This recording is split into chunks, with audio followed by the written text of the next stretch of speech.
Welcome to Whispers Before Sleep, your nightly escape into calming bedtime stories. I'm your host, Joe, and joining me tonight is our soothing narrator, Alice. Together, we're here to help you unwind, relax, and drift peacefully into sleep. Thank you for tuning in. We know how important a good night's rest is, and tonight, we have something special prepared for you. A story that will carry you into a world of magical realism. With enchanted books, a stormy night, and long-forgotten secrets, the Beast Library. Rainy nights and forgotten books. We hope this story will help you release the stress of the day and guide you into the peaceful sleep you deserve. But before we begin, let's take a moment to get comfortable. Make sure you're in a place where you can truly relax, whether you're lying down in bed or settling into your favorite chair. Let your body start to soften into the surface beneath you. Take a deep breath in and slowly release it. In and out. Feel your body relax as you let go of any tension you may be holding. Let your mind begin to quiet, like the stillness that comes after a gentle rainstorm. As you continue breathing slowly and deeply, imagine the soft glow of candlelight filling the room around you. With each exhale, let your worries fade away and allow the peaceful stillness to take its place. As your body softens and your mind quiets, know that you are safe here. You can let go of everything. We're about to begin a journey, but first, allow yourself to fully relax, to settle into this moment of calm. When you're ready, just let your breath return to its natural rhythm, and we'll begin our story. Take your time, we're here with you. There is a room in the castle that no door leads to, not anymore. Beneath stone floors and winding stairwells, beyond the forgotten wing of the beast's castle, there lies a room no one speaks of. The air within it has not been touched in years. The windows are tall but sealed. The clock stopped long ago. And yet, when the storm returns, the room awakens. Candles light without flame. Velvet armchairs warm without fire. And the books begin to breathe. They do not open when touched. They open when remembered. You are standing at the edge now. Don't worry, you're not expected to walk in. Just listen. This is the Beast's Library, a chamber hidden behind a wall that should not exist.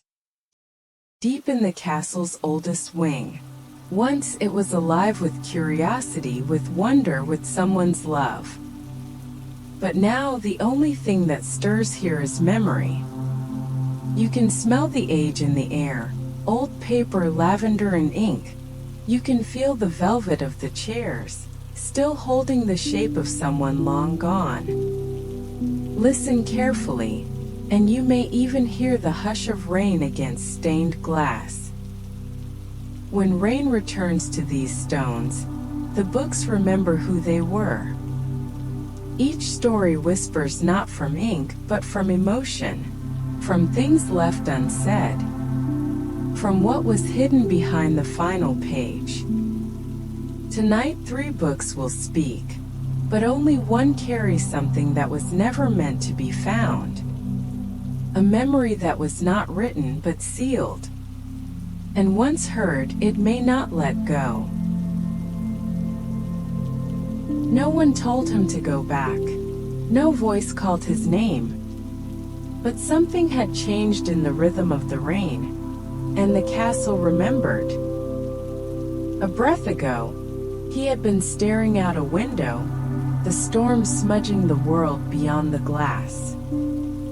Now, he was walking, not hurriedly, not with fear, but with a strange certainty. like following a forgotten path in a dream. The castle was darker in this wing. Tapestries peeled away from the stone walls, their edges curled and threadbare. Colors that once danced had dulled into rust and gray.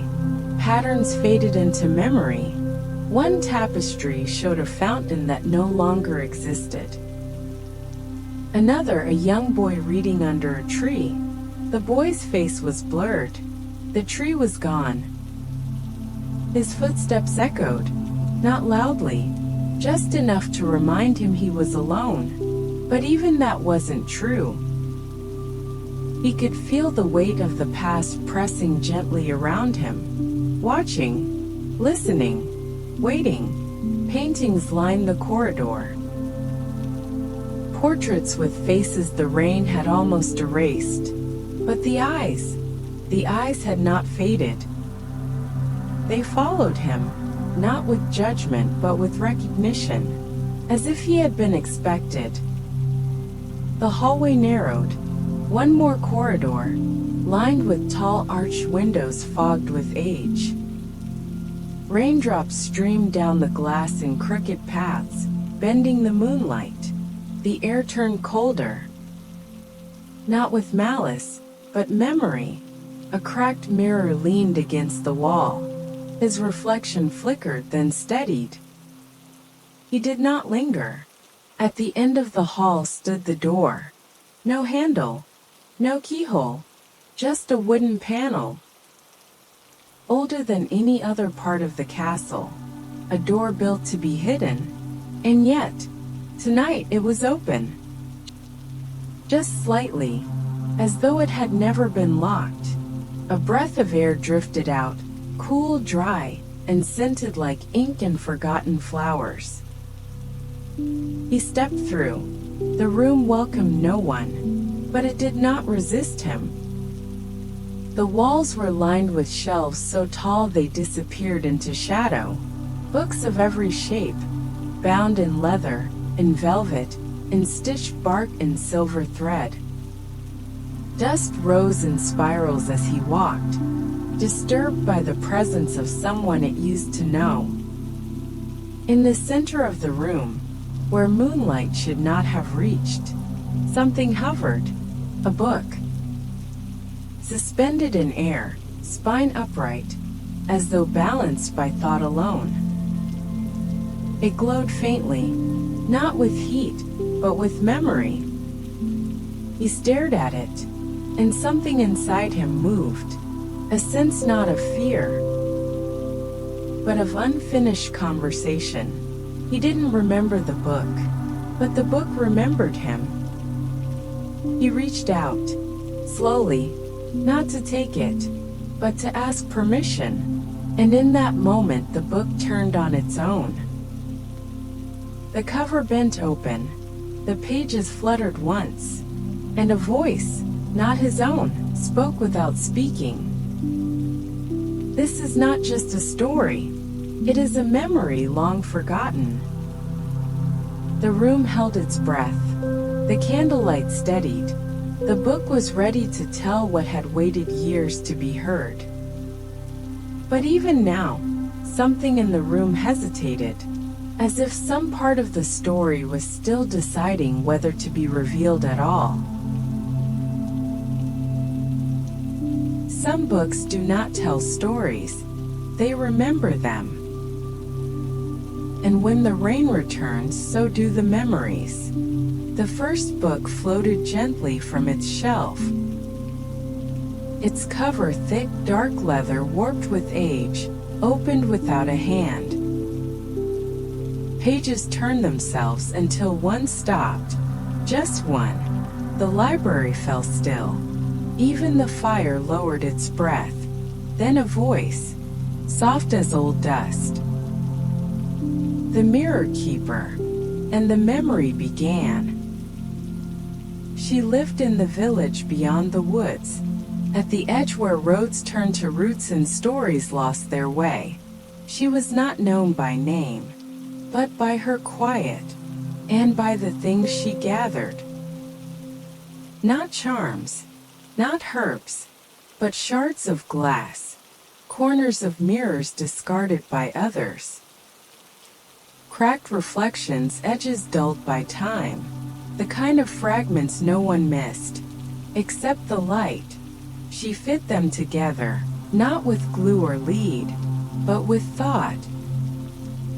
She arranged them by feeling, not form, and when they caught the sun, they didn't reflect faces, they reflected feeling. Hold her mirror, and it showed what your heart would not speak. Grief, joy, guilt, hope. Emotion shimmered across the surface like morning mist on a lake. People whispered about her. Some said she had learned from Fae. Others believed the mirrors whispered back. But she never claimed power. She only listened, and in her listening the mirrors changed. One morning, led by something she couldn't name, she stepped off the forest path and walked toward the castle. It was long before it fell into ruin, long before the beast became a tale. She climbed a stair hidden behind a torn tapestry.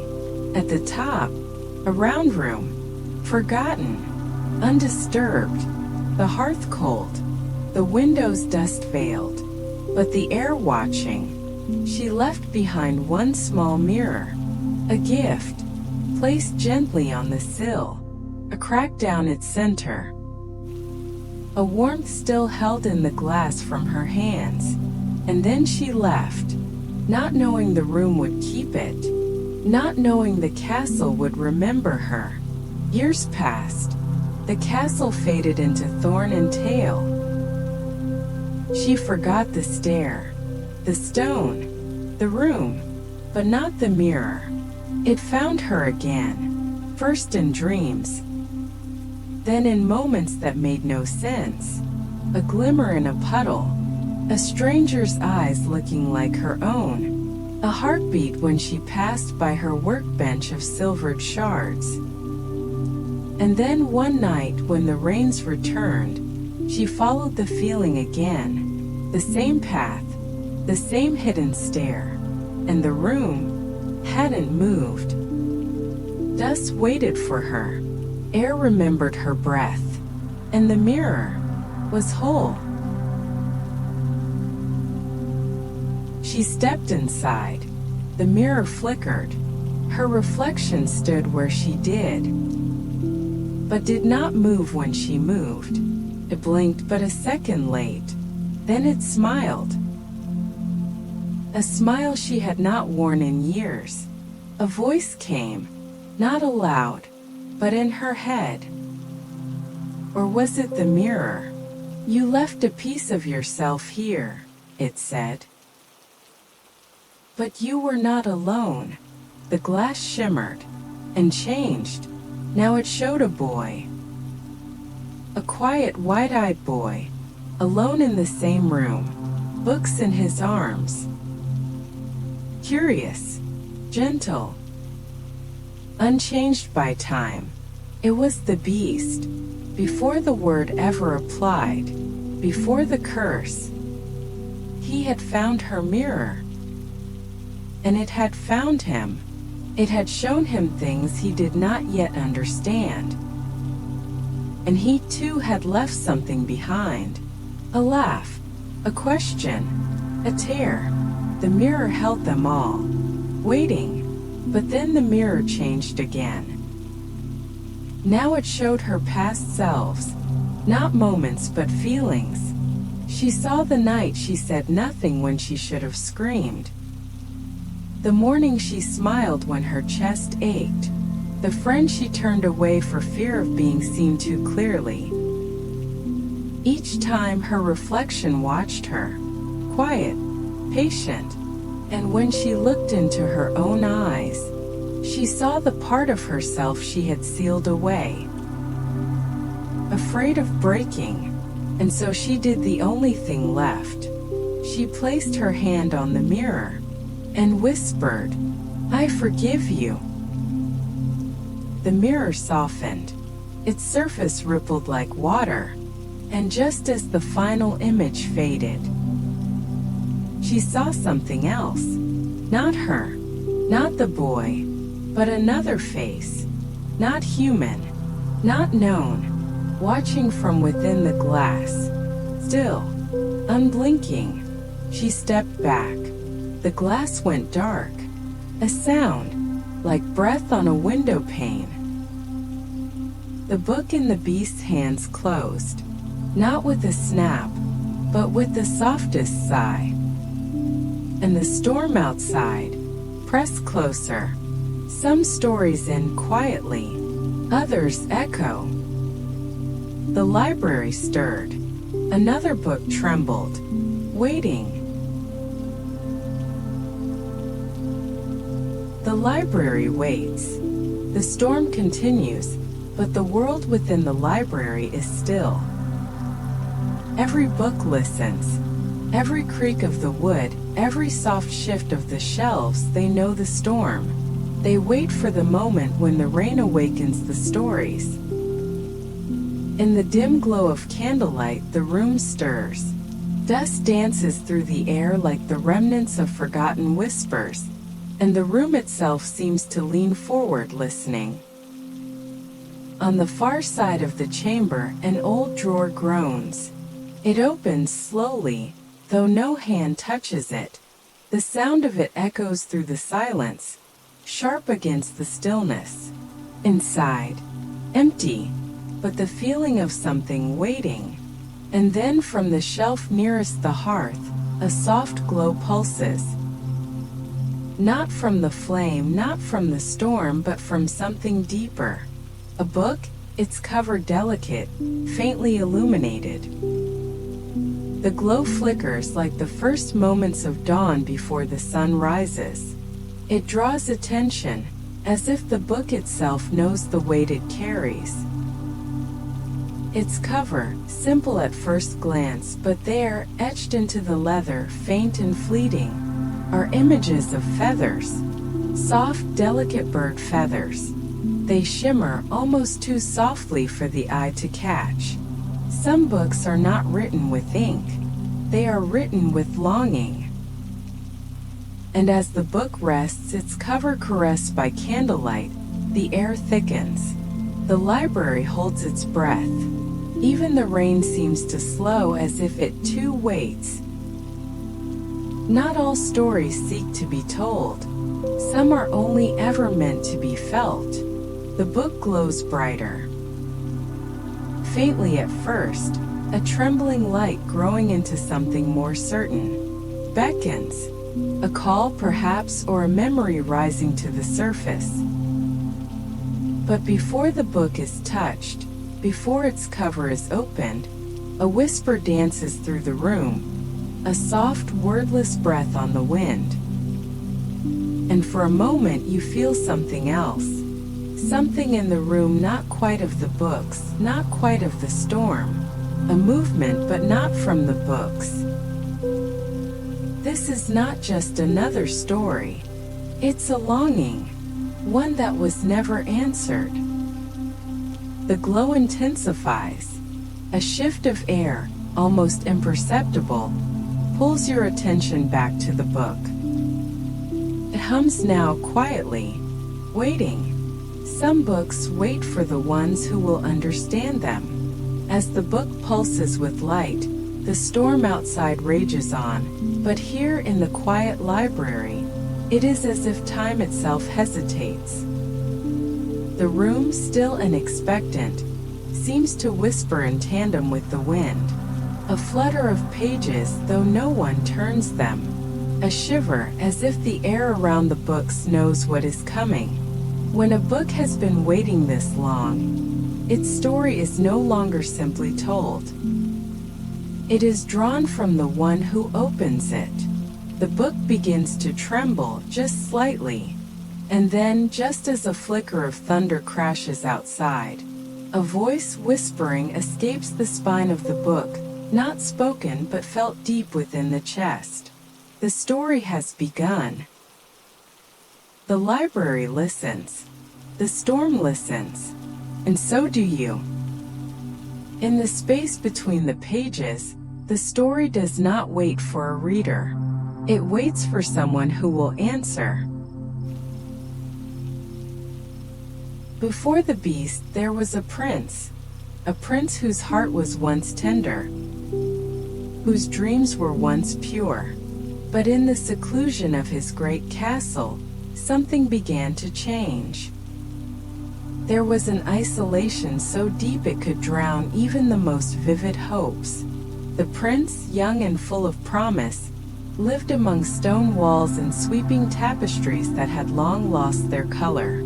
There was no warmth here, no companionship beyond the occasional visitor whose presence could never fill the endless emptiness he felt. But even in solitude, the prince had an odd sense of connection with the world beyond his walls. At night, in the silence of the castle, when the moon hung heavy in the sky, he would find himself by the stream. The waters, cold and clear, ran like time itself, flowing effortlessly under the iron gates of the castle, taking the prince's thoughts with them. And so each night the prince would fold pieces of paper into small boats. He would whisper his deepest wishes, his quietest fears, and set them afloat on the water. "Take them," he would say. "Carry my words to where no one else can hear." There was something comforting about watching the boats drift away. He knew, even without knowing why, that somehow someone or something would hear them. Night after night, the prince's ritual continued, until one evening, something extraordinary happened. The water, which always carried the prince's words, brought something back. Not a boat, but a presence. A bird, its wings soft like whispers in the night air, appeared before him, its eyes bright with something more than mere life. A bird, the prince thought, but not just a bird.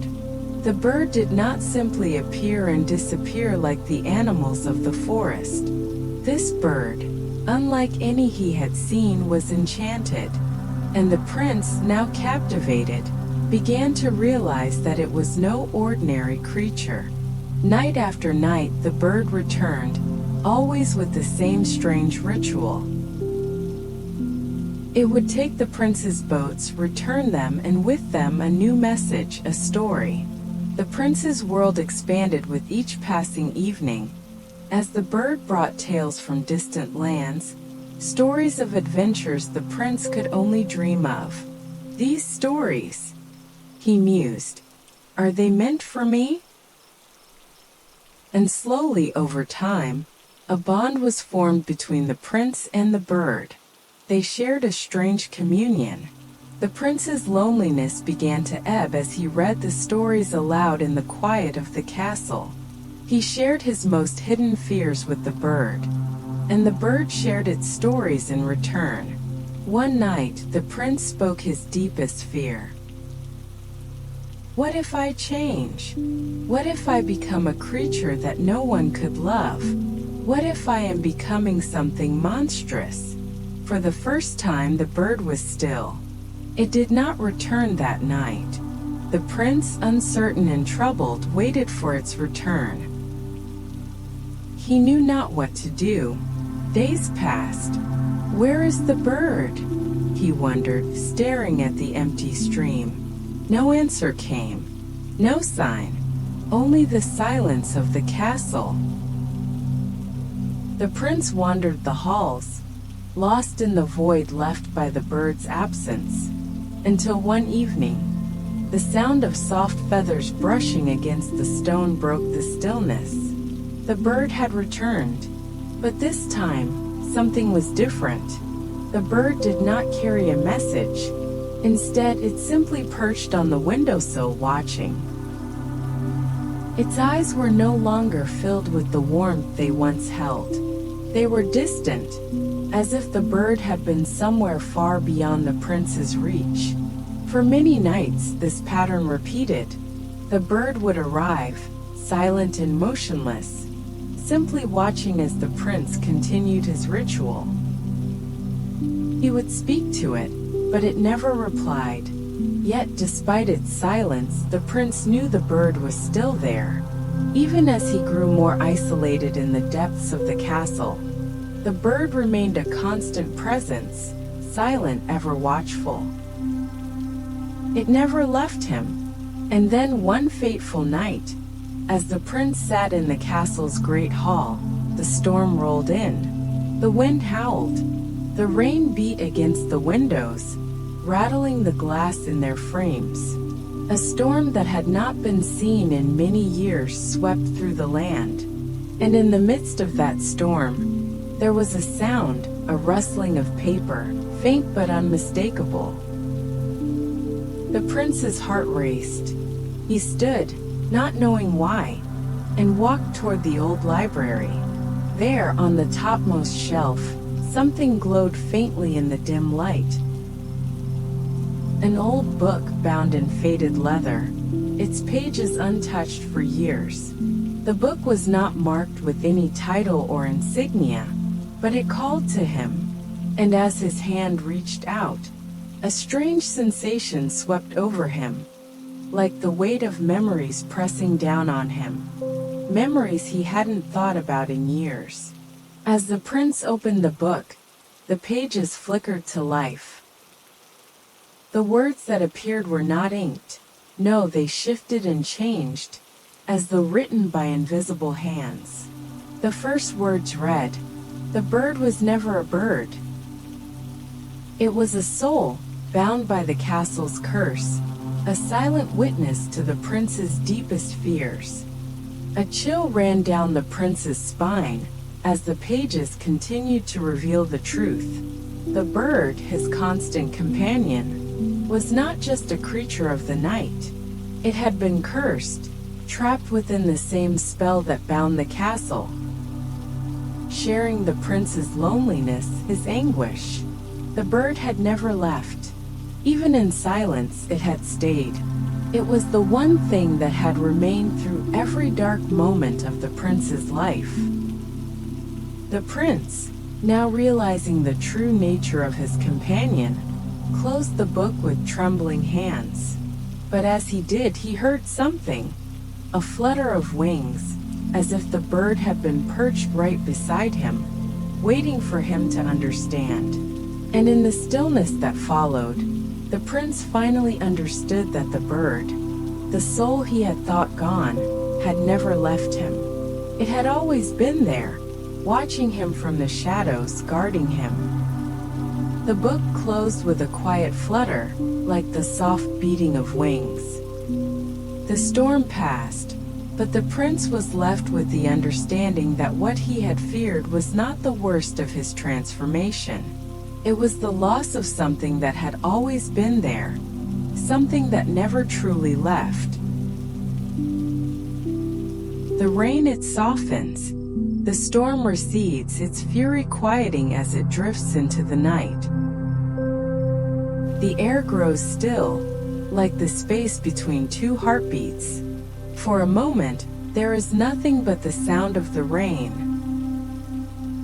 falling softly against the windows of the great library. It is the sound of time passing unnoticed, of hours slipping like gentle water down a stream. The beast, now weary but strangely at peace, sits by the window. The flickering candlelight casts shadows across the stone walls, and in his hands he holds the two books, the ones that whispered secrets and told forgotten stories. He feels their weight, not as a burden, but as a connection, a bond forged in silence and memory.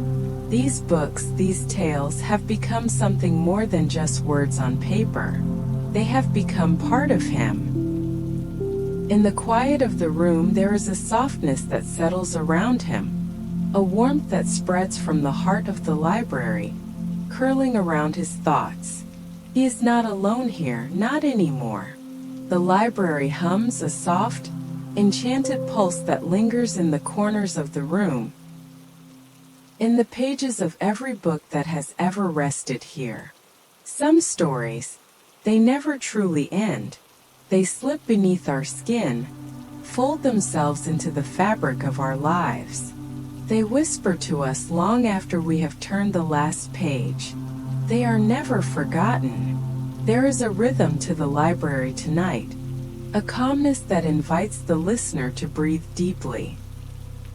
It is a quiet invitation to rest, to pause, to let go of the world outside and fall into the stillness that surrounds the beast. The soft rain continues its lullaby, tapping lightly on the stone walls, as if the very earth itself is sighing in contentment. The library, old and wise, holds its breath, as if waiting for something, waiting for the next story to be told. The beast, though still haunted by the memories of his past, feels a rare peace in this moment. His thoughts slow, his breath deepens, and the weight of the night shifts.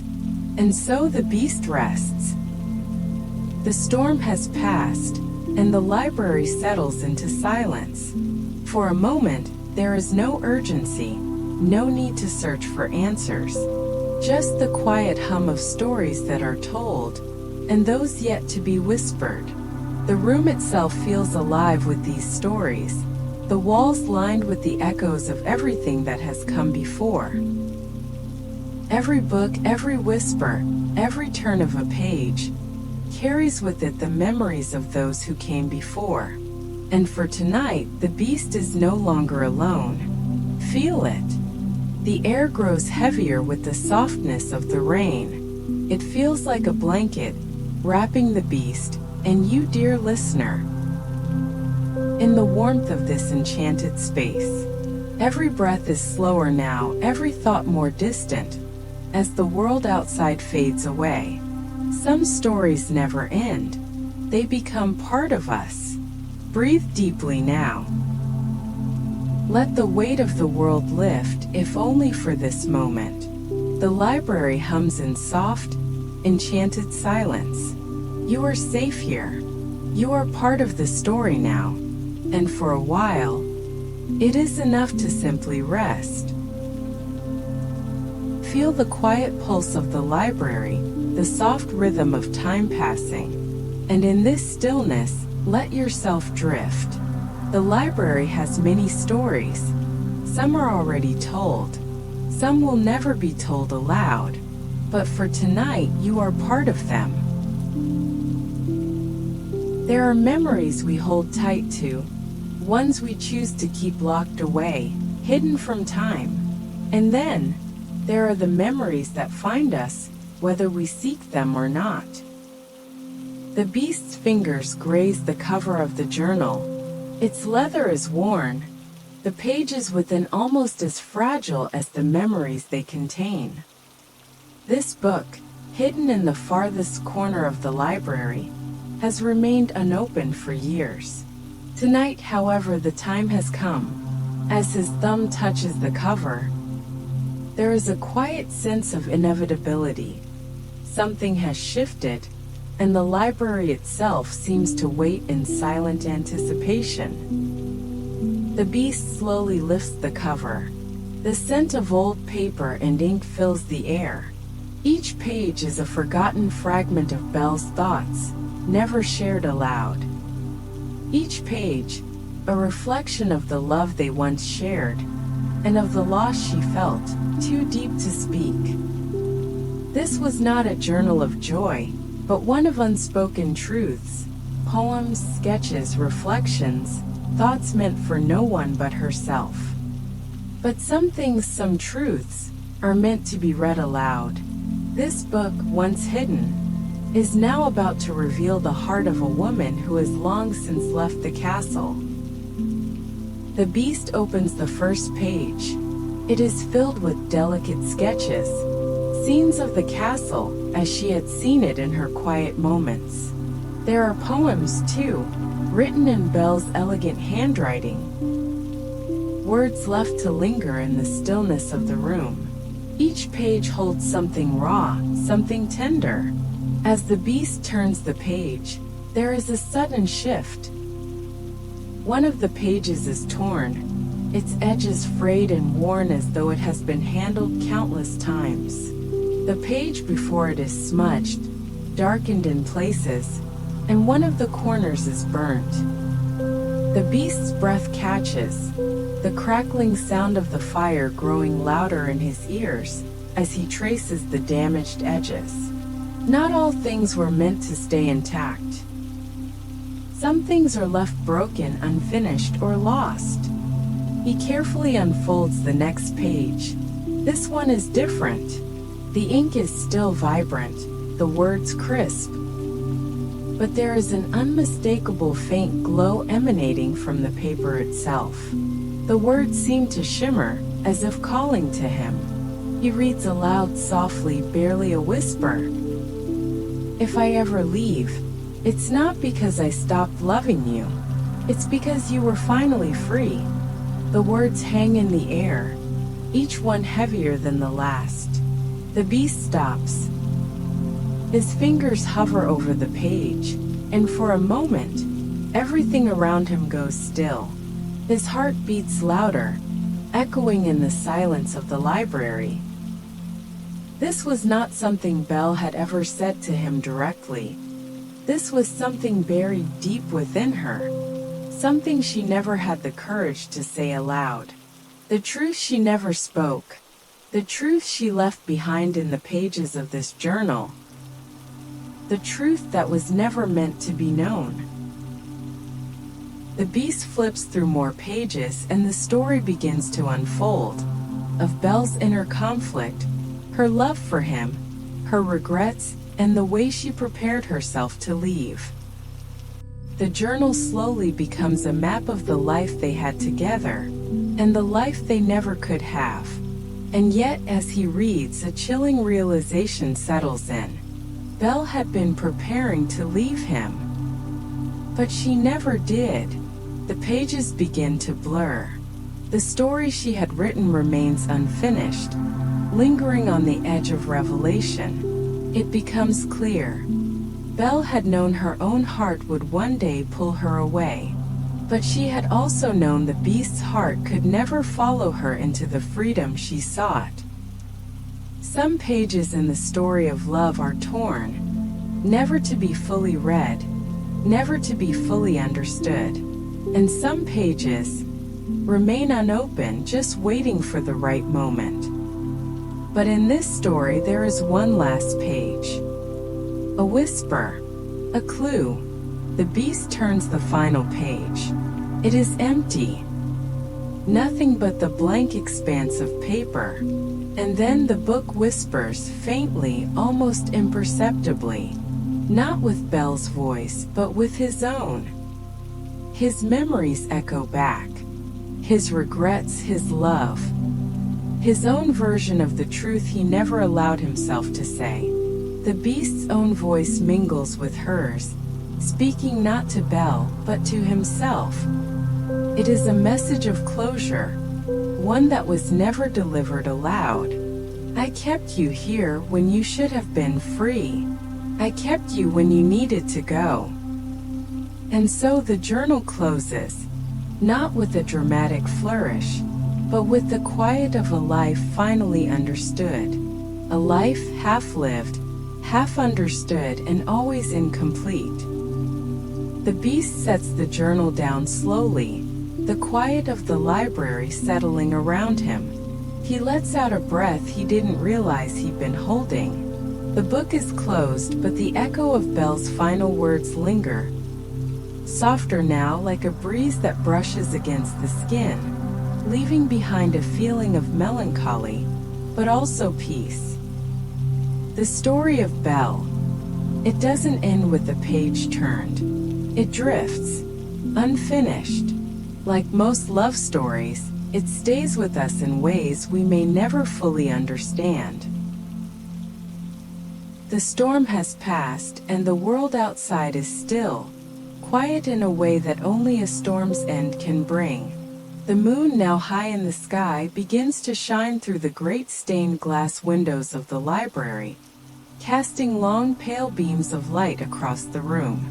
The once dark shadows retreat, unable to hold their ground against the purity of the light. The beast, he is gone, disappeared into the depths of the castle once more.